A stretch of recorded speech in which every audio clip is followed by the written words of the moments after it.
So I started into crystals because I had gone to a tarot reader. It was during a point in my life where I was just kind of feeling a little lost. And so I went to a tarot reader and they told me that I needed to balance my chakras, and I had no clue what that was. I went to a crystal store after, and it was a store in Toronto, and I just fell in love with the vibe of the store, and it felt like, in a weird way, like coming home. That's the way I like to describe that. And so I just kind of took my time there and then went home and thought about my experience, and then felt like I needed to go back again and get more. And so I just started to really enjoy the crystal aspect, because I was there to buy books, but I was really immersed into the whole crystal energy and just feeling them. And so even starting with a few made me want to have more and more.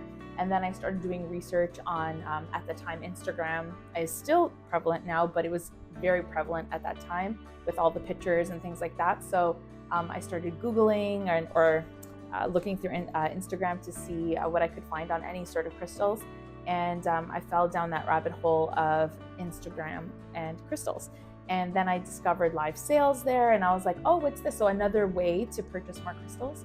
And that's kind of just what made me really pursue that avenue of crystals and their energy and their healing therapies and all of that.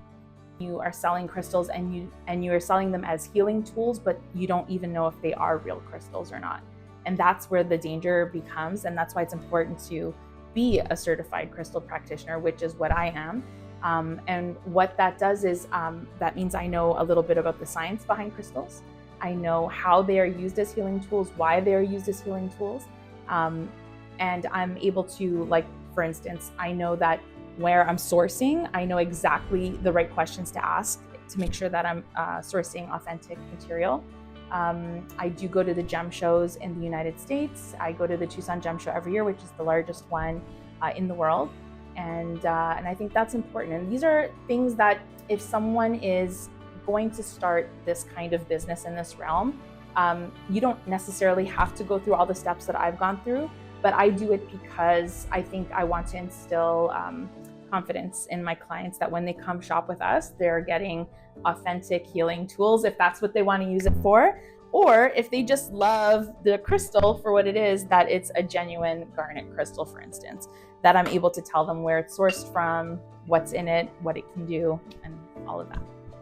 We're a little bit of a mishmash of a little bit of things, of this and that. We have, of course, crystals. We have jewelry, because a lot of jewelry that people buy, a lot of people probably don't realize that there are healing crystals in them. So we, of course, sell crystal jewelry as well. Books, tarot, so things for divination. Some people who practice paganism and like to have altar tools, we have that. We have herbs, we have, because we are an apothecary, so we do have that as well. And then we also have some body fragrance, things to make you feel good. So from head to toe, magical things for all over. I try to get to know people on a personal level. First, we might start off with, hello, how are you doing? Oh, this crystal's for this. And then I see them again. Hello, welcome, nice to see you again. And then we go from there. I think it's important to try to remember as much as you can about some of your clients too, and make them feel really warm and welcome and invited into your space, which is what we aim to do for our clients. Mother Nature is something we all love, and we try, or hopefully we all love, and we try to protect and take care of, just like the trees and the water and, the soil and plants and everything.